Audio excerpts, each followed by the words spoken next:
see you're building the Tower of Babel. It happened somewhere in the middle, I guess. Well, at least it was effective. The church has never done anything good in history. Meanwhile, the Pope blessing the Pokemon franchise in the year 2000. Pope John Paul II reported the game is good for children. Yo, which Pokemon is he maining? The government of West Virginia won't build a new bridge. Then, the city of Volcan got an idea. An awful idea. The city of Volcan got a wonderful, awful idea. I know just what to do. This is referring back to the Cold War when this city asked the Soviet Union to pay for their bridge. Then all of a sudden, the US found the money to get them their bridge. Pretty funny how that works. No, you can't answer with Luxembourgish. It's not a thing. We are all Germans. Why don't you just accept that and join the 1,000-year Reich? Your Grand Duchess left. You can't do anything. You're literally just French Jewish communist invention. Just join me and my Aryan brother. Meanwhile, this Chad, go home, little man. Nationality, Luxembourgish. Ethnicity, Luxembourgish. Language, Luxembourgish. You can't do that because it's not real. When Germany conquered Luxembourg in 1940, their goal was to completely erase Luxembourg national identity. Obviously, that didn't really work. Build the largest and most versatile classes of destroyers yet seen. Or build several of arguably the most potent battleships of the conflict. Choices. Then here's the US Navy during WW2 saying both is good. They went with the all of the above answer because honestly, why not? Gets hit by this North Korean shell. They shot us from over there. Copy. Removing over there.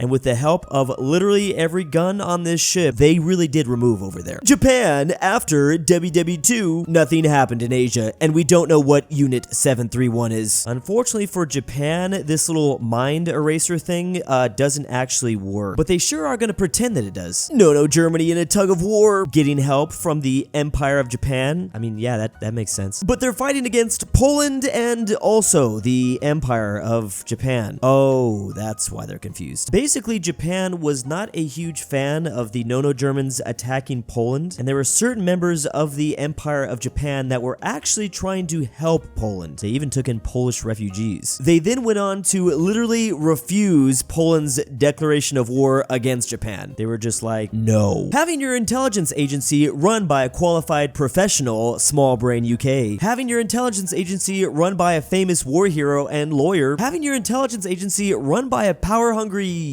firing the head of your intelligence agency right before the war starts. But no one can beat having your intelligence agency run by a double agent who is actively trying to sabotage you. Galaxy brain move there, Germany. Like they weren't even trying to win. This man ended up committing acts of both passive and active resistance during WW2. I've come to oof you, says Cuba. I don't even know who you are, responds Israel. The amount of strange side missions Cuba got themselves into during the Cold War still shocks me. They fought in the Congo crisis, the Yemen war. This meme is referring to this conflict specifically in 1973. There's also the Angola Civil War, the Ethiopian-Somalian war. These dudes were literally everywhere. The US watching China, their top ally, and Japan, their second enemy, trading places in just 4 years. Japan used to be bad, China good. Then 4 years later, how? And it was just kind of weird because they're both so geographically close by to each other. Obviously in World War II, the US liked China since they both had a mutual enemy. They were both fighting the Empire of Japan at that time. The problem is, as soon as Japan was defeated, the Chinese broke out again into their civil war and the communists took over. Meanwhile, the US was helping to rebuild Japan after,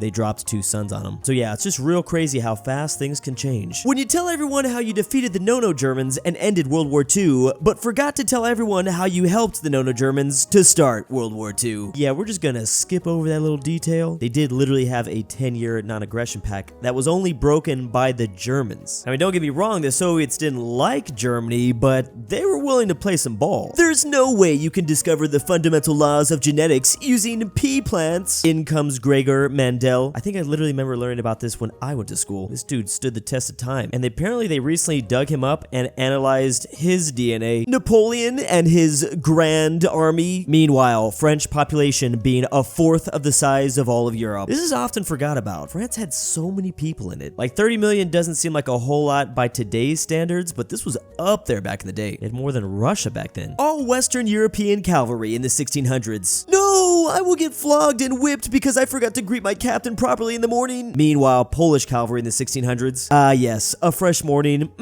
Time to beat the living crap out of my captain because he made me wake up too early. Now that's how you properly train your cavalry. I guess that's one of the reasons why we're still talking about the winged hussars to this day. Yellowstone National Park in 1872 deciding to oof all the wolves. Some years later, elks are overgrazing. Better import some wolves again. So funny that humanity had to learn the hard way to not do this in several different instances. Like there's just way too many examples where we just eliminated an entire species and then that ecosystem just fell apart. Romans and their dogs, welcome to your new family. Cut to 15 years later, I am in tears while carrying you to your last resting place. Even the Romans were obsessed with their doggos, so that isn't just like a recent development. Join World War I late, get destroyed. Join near the end and nearly double your territory by the end of the war. That's apparently how Romania decided to do it. We are not the same. I mean, just by eyeballing this, it does seem like Romania doubled in size for no reason. The only thing I can think of that's better than this is Bulgaria, who was on the losing side for both World War I and World War II, but they ended up gaining more territory afterwards. The British government checking Elba on February 27th, 1815. Where's Napoleon? In this moment, they knew they fricked up. You're gonna have to banish Napoleon somewhere way further away than just off the coast of Italy. I mean, he was literally born in Corsica. This is like his home territory. The British saying, wanna see a bloody partition and years of ongoing conflict? Wanna see me do it again with Israel and Palestine? It did kind of all start with British Raj and what would eventually be Pakistan and India. Obviously, we're still seeing some of the effects of this to this day, but this meme is not complete yet. Wanna see me promise both sides the same thing and create decades of conflict? Wanna see me do it again and again? Wanna see me do it even to myself? I feel like we've just stumbled upon a new superpower that we didn't previously know the UK had. They're really good at causing conflicts that last for decades after they leave. Is this just their way to be entertained? Do you miss the Federal Republic of Central America? I miss the idea of it, but not the truth, the weakness. What's funny is apparently there's rumors they want to bring this back, uniting Central America again. El Salvador invading Honduras after Honduras defeated them in a football match. Ecuadorians and Australians declaring war on animals. Italians fighting with each other for the ownership of a bucket. Greeks declaring war on Bulgaria for killing a stray dog. Indian kings fighting with each other for a single watermelon. Who cares about all that other stuff? After enjoying the beauty that is a juicy watermelon, I would fight to the death for that as well. You are going to live peacefully as a multicultural community, and you are gonna like it. Apparently this is how Singapore did it back in the day. I guess it's just all about the tone of voice. Ooh, we have the US shaking hands with Vietnam, agreeing to defeat the strongest army on Earth, crush southern rebels, and reunify the country. Also save other nations from oofing. I've said it before, the US and Vietnam have a lot of similarities. The difference is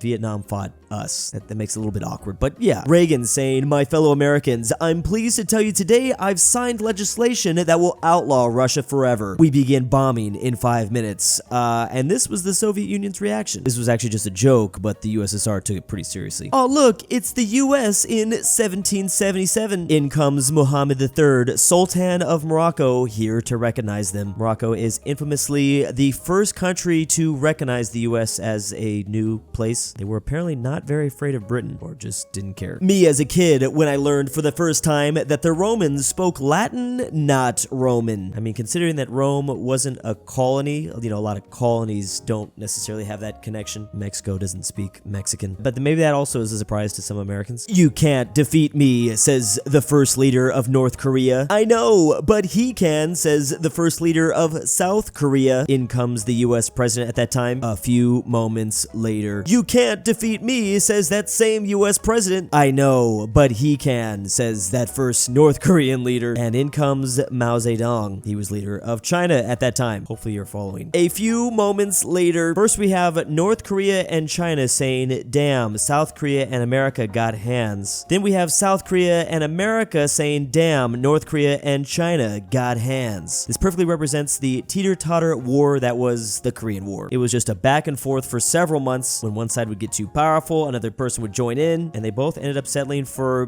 basically kind of the point where they started. 1924, I simply must make it to the summit. My wife and kids are waiting for me at home. Cut to 1999. Oh look, there's the guy that never made it. Getting to Mount Everest was not a very easy task, obviously. That guy was just ahead of his time because we didn't actually climb to the summit until 1953. Some dude from Nevada writing a song about how his girlfriend cheated on him. Meanwhile, the UK loving the crap out of it and playing it for the next 2 decades. This is referring to the Killers' Mr. Brightside. The UK loved this song so much, I thought this guy was British. Like for 20 years, I was like, that's gotta be the case. There's no reason why it's not. This song has spent 383 weeks in the top 100 of the UK charts. This is just ridiculous. Lisboa looking at Rio de Janeiro. Look at me.